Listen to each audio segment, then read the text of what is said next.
ladies and gentlemen, welcome to the Wildcats Arena. Another season of the Women's League is upon us. My name's Stephen Jameson. And I'm Jude Handley. Once again, we have the best players from around the country returning for the Women's League. We certainly do. We can't wait to see them in action. So without further ado, let's take a look at what's coming up on the show. Coming up, the biggest women's league in the world is back, bigger and better than ever before, as we round up the results from Division 1, Division 2 and the two pools in Division 3.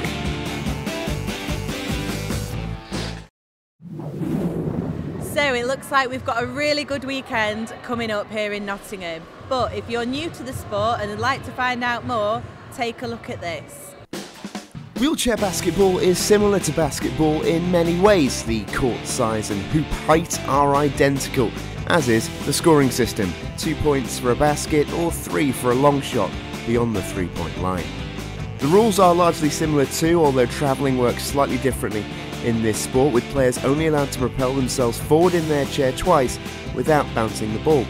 This sport is non-contact too, although chair-to-chair contact is expected and allowed within reason. This sport is inclusive and caters for everyone, so a system is in place to balance the teams. Each player is individually classified according to their functional ability on a scale of 1 to 5, and teams are only permitted a certain total on the court at any one time. The biggest women's league in the world is comprised of 3 divisions, with Divisions 1 and 2 containing 5 teams each, and Division 3 containing 2 pools of 4, with 3 new teams fresh this year. The divisions will end their seasons with the playoffs, which will determine their champions.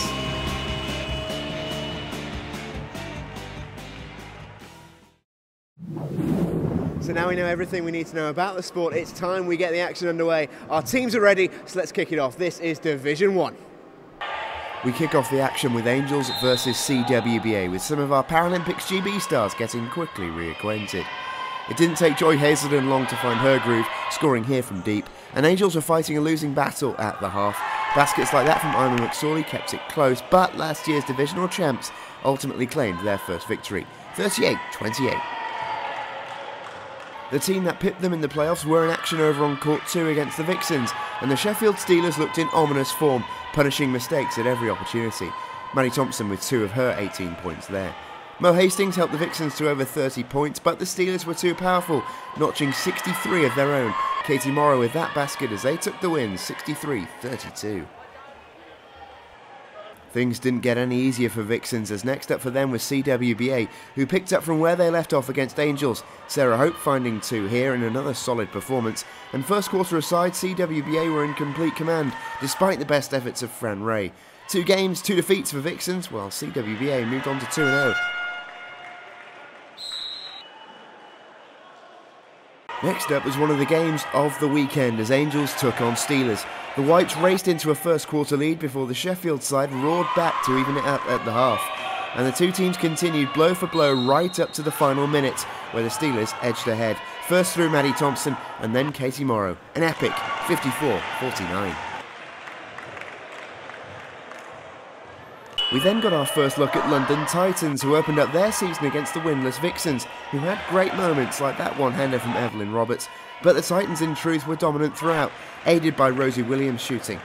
The game was competitive when it needed to be, but ultimately the Titans did win comfortably, 56-19.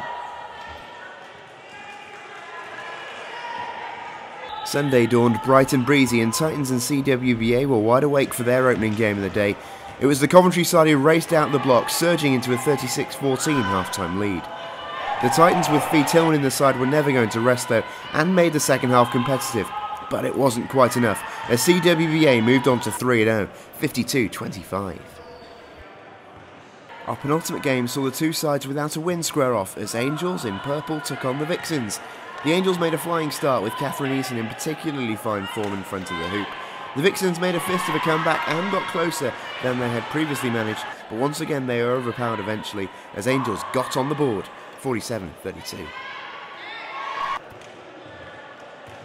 Our final Division 1 game of the weekend was Titans versus Steelers, and despite winning the second quarter, the Titans were put to the sword by the Steel City side, as Katie Morrow had a game to remember, racking up 30 points, 15 rebounds and 6 assists, to take the Steelers home unbeaten as they won this one 63-31.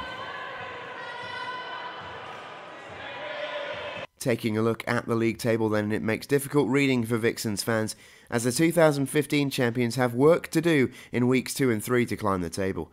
Above them, the Angels and Titans claimed a win apiece against the Vixens, but lost out to the two teams above them, as both the Steelers and CWBA remain unbeaten after weekend 1.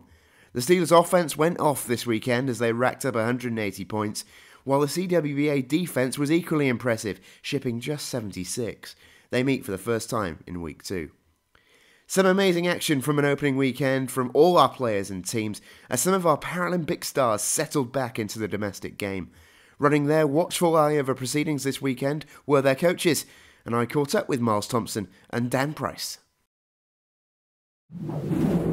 Taking a break from the brilliant action, and we're joined now by Dan and Myles, the two coaches for GB. Guys, what an amazing summer. We have to start there. The first time we've caught up since the Paralympics. Disappointment ultimately in the end, Myles, but you took away a lot of history.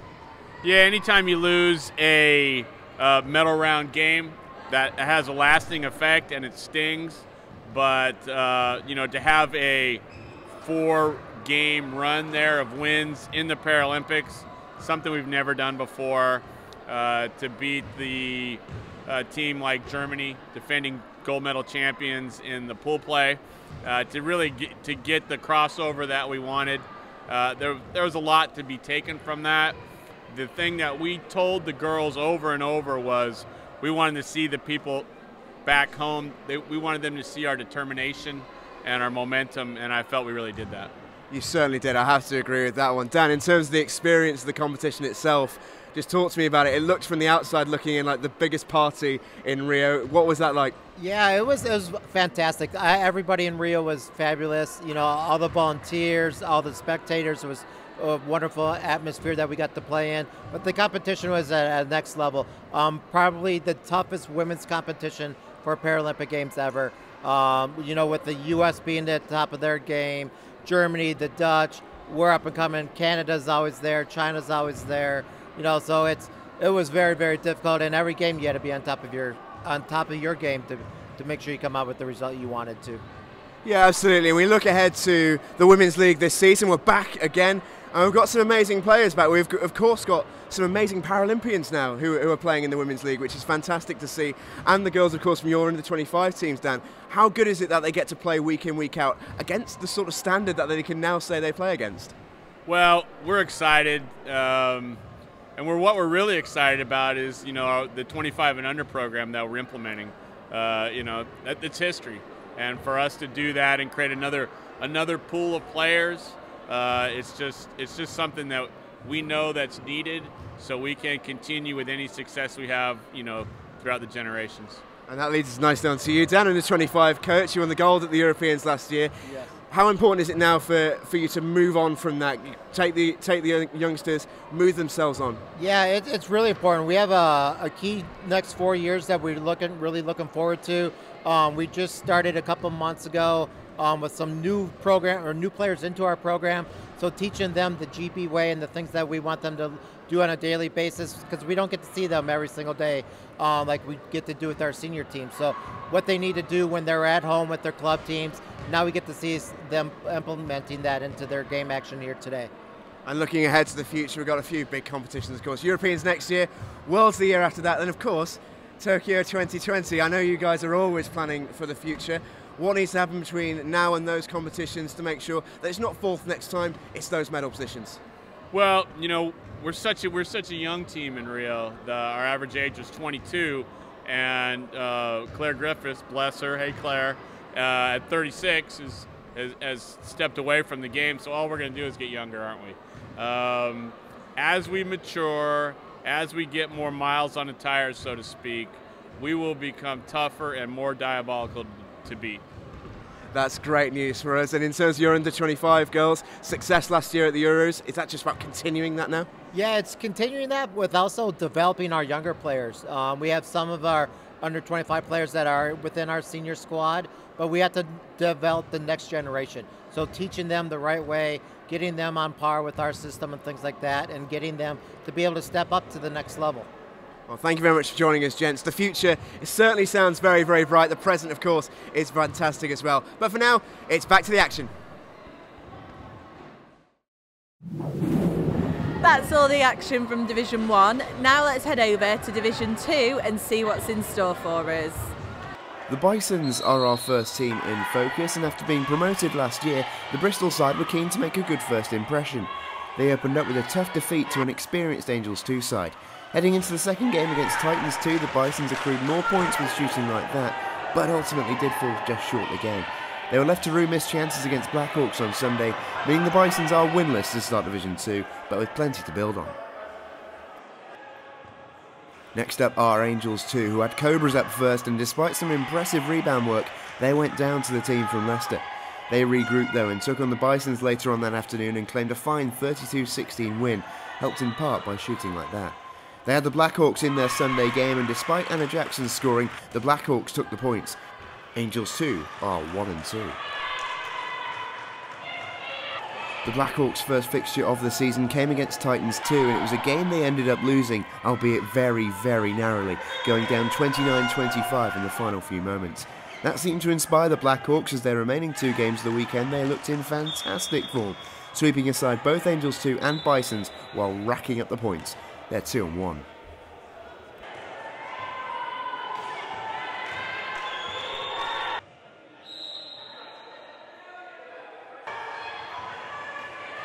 Titans 2 kicked off their weekend with that win against the Blackhawks, one they looked pretty pleased with securing, as well they might. On Saturday evening versus Bisons, they came out firing, taking it 34-20, into their final game of the weekend versus Cobras, and it was the Blues who took the spoils. Having played a game more, Titans do still top the tree with a 2-1 record. And so to Leicester, one of the 2 new teams in the division alongside Bisons.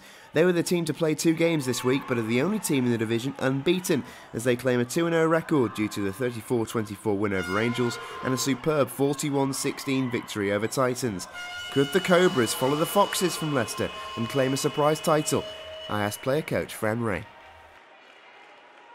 Hiya Fran, an amazing weekend for you guys. A very, very busy one, I know. How have you found life in Division 2? Yeah, it's been really good. The players came up from last season in Div 3, and we started yesterday really strong. Today, our game, we struggled a little bit at the beginning, but we finally got the swing of things and came out with the win that we wanted. Yeah, it's been a really good weekend for you guys. Is it massively different from playing Division 3? I know I remember talking to you last year, you said you had a lot of new players. How have they met the challenge?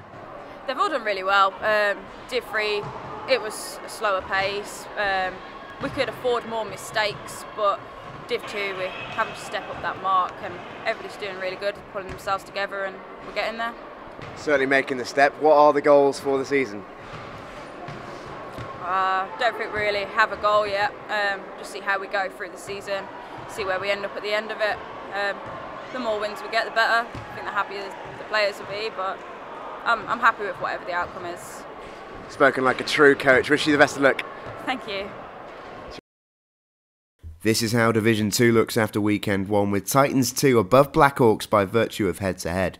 The Cobras are poised to strike in weekend 2 though, having played a game less. Angels 2 will be pleased to get their season off and running, while there was plenty to take away for the winless Bisons. So 2 divisions of wonderful competition so far, but it's time to move on to court number 3 with Division 3. Some new teams to meet, but here are some old favourites. This is 3A. Into Division 3A we go then. We kick off the roundup with Stoke Spitfires. They had a tough schedule in week 1, having to play the excellent Bears twice. After a heavy defeat first time, they narrowed the gap when they met again. They got on the board plenty versus Blue Stars, courtesy of fine team moves like this one, but came short in the end. The Spitfires are 0-3.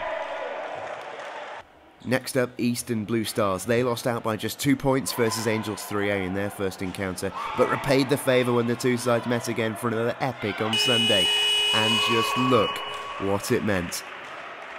The Blue Stars then followed that with a victory over the Spitfires to end the weekend 2-1. Angels of the North 3A were busy over the weekend, notwithstanding those 2 titanic clashes versus Blue Stars. They also faced the Bears twice, and they won one and lost one on their way to a solid overall start, as the Angels sat in second place at the end of the weekend, 2-2.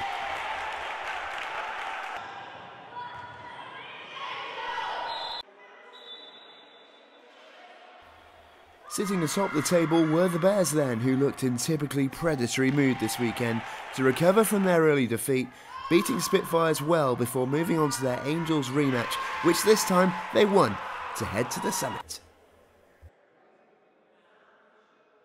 Looking at the table, the two teams in third and fourth will take heart from their performances this weekend, particularly the Blue Stars, who were third purely because they've played a game less.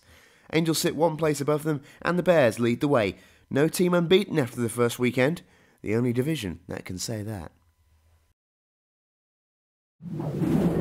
That was Pool A. This is Pool B. There are 3 new teams in Division 3 this year. Let's take a look at them in action. We start in 3B with an old favourite though, and that's Angels of the North 3B, a team who prefers to look on the bright side of life. They were defeated by all 3 of their opponents this weekend, but when they did find the basket, they received the loudest cheers in the entire league. Now time to meet our first new team this year, Wakefield Whirlwinds. Their first game in the Women's League gave them plenty to smile about as they won against Angels before being beaten by Tees Valley. I spoke to coach Des Greatorex ahead of match 3. There's brand new team to the league this year. How much are you enjoying the Women's League? Oh, fantastic weekend, absolutely. We might even top it off today with a win. We won yesterday, but we described it as a complete adventure. Right? A lot of trepidation yesterday, but nerves went as soon as we were on court. Fine, really enjoyed it. Big smiles. And what have you made of the standard of the settings? It feels like a big occasion, doesn't it? It is a big occasion, yeah, it really is. Because they were saying, where do teams come from? And I said, all over the UK. That's it.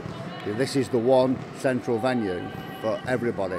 And I think they picked up on the BWB news that this is the largest women's tournament in the world. Yeah, so they're really chuffed to be part of it. Really chuffed.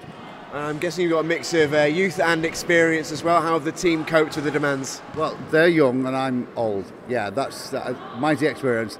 They're all new. No, it's fine. It's fine. Really good. Teamwork, brilliant. Even a few points down yesterday. Morale was really good. Encouraging. The captain was on the side at the time because she's one of our AB players, but she was encouraging them from the side. Really positive. Yeah. We even had a one-man Mexican wave, which was really good. Yeah. I did see that, one of my personal highlights of the weekend. Wish you all the best for your last game and thanks for talking to us. No, thank you very much indeed. Thank you. It didn't quite go to plan for Whirlwinds in Game 3, as they were well beaten by Worcester to move to 1 and 2, despite some nice moments.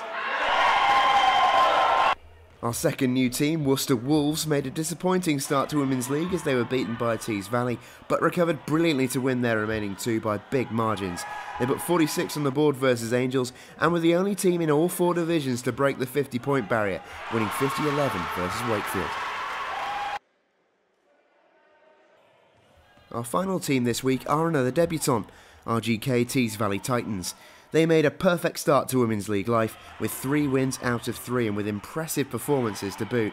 They topped the table with the second highest points total of any team in the Women's League and the very best defensive record. Keep an eye on them, they're 3-0.